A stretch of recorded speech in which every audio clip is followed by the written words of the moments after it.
Shalom, Bapak Ibu, Saudara-saudari terkasih, rekan-rekan muda, dan anak-anak yang saya cintai. Apa kabar? Saya berdoa kita semua sehat, tetap penuh sukacita, dan tetap penuh pengharapan kepada Allah. Rekan-rekan terkasih, hari-hari belakangan ini begitu banyak ajakan untuk kita semakin peduli terhadap sesama yang terkena dampak COVID-19.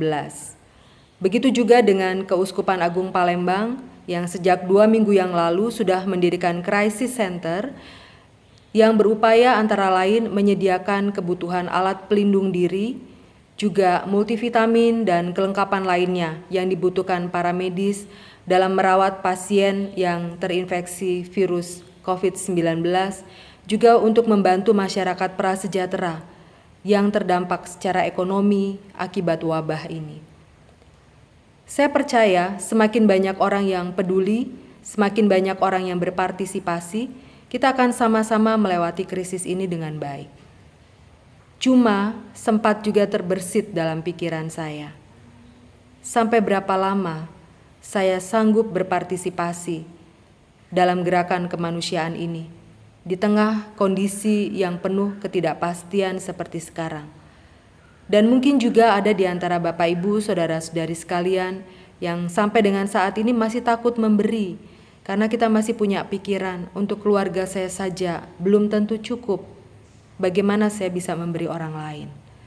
Bapak Ibu terkasih, di dalam pergumulan saya, di dalam doa saya, Tuhan mengingatkan satu perikop dari 1 Raja-Raja 17 ayat yang ke-7 sampai ke-16.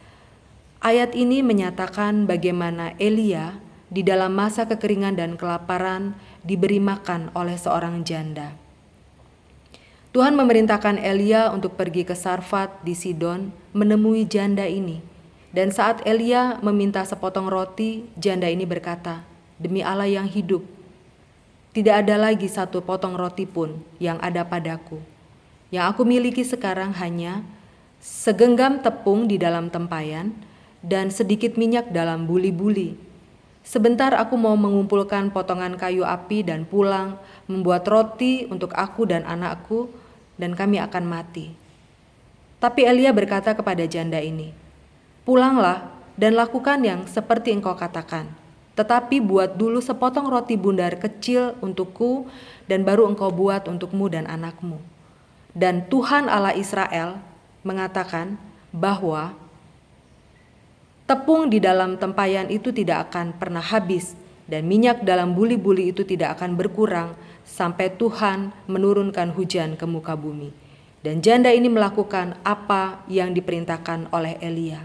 Dan sungguh, selama masa kekeringan, janda ini tetap bisa memberi makan anaknya, juga Elia, sampai masa kekeringan berlalu.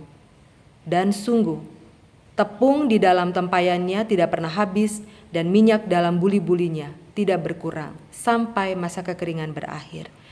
Bapak Ibu Saudara-saudari terkasih, mungkin banyak di antara kita termasuk juga saya punya pikiran sama seperti janda ini. Apakah saya sanggup memberi sementara saya sendiri tidak tahu apakah cukup untuk kebutuhan saya dan keluarga saya? Tuhan mengingatkan saya melalui Mazmur 105 ayat yang kelima. Ingatlah akan semua perbuatan-perbuatan ajaib dan mukjizat-mukjizat yang sudah Tuhan lakukan dalam hidupmu. Dan saya merenung, dan ternyata saya bisa cukup hari ini karena Tuhan sudah menempatkan orang-orang baik dalam hidup saya yang merupakan kepanjangan tangan Tuhan.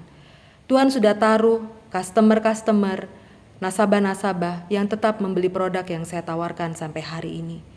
Sama juga dengan Anda.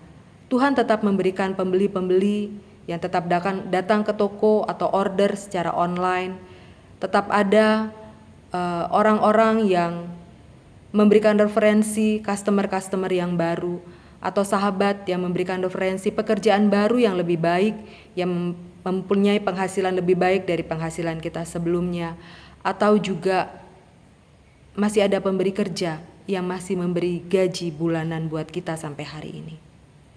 Sewaktu saya mengingat semua kebaikan Tuhan itu, bagaimana Tuhan sudah tempatkan orang-orang yang memberkati saya, Bagaimana di masa-masa yang lampau, Tuhan sudah menolong saya di dalam keterpurukan dan membawa saya dalam kehidupan yang baik hari ini. Bagaimana Tuhan sudah membukakan jalan dan pintu-pintu berkat yang luar biasa.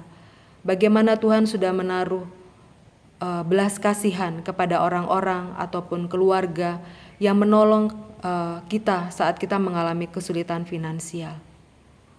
Dan ternyata orang yang sanggup memberi adalah orang yang tetap sanggup melihat kebaikan Tuhan, mengingat semua kebaikan Tuhan, dan bersyukur atas semua kebaikan itu. Orang yang bisa memberi bukan orang yang kaya. Orang yang bisa memberi adalah orang yang sungguh menyadari bahwa dia bisa hidup baik hari ini semata-mata hanya karena pemberian Tuhan saja. Bapak, Ibu, saudara-saudari terkasih, kita tidak usah takut memberi di dalam masa krisis sekalipun. Karena Tuhan sudah berjanji, saat engkau memberi, maka tepung di dalam tempayanmu tidak akan pernah habis, dan minyak dalam buli-bulimu tidak akan pernah berkurang sampai masa krisis berakhir. Selamat melayani, selamat memberi dengan sukacita, sekalipun di masa krisis, karena Tuhan tidak pernah ingkar janji. Dia yang jamin dan pelihara hidup kita. Tuhan Yesus berkati.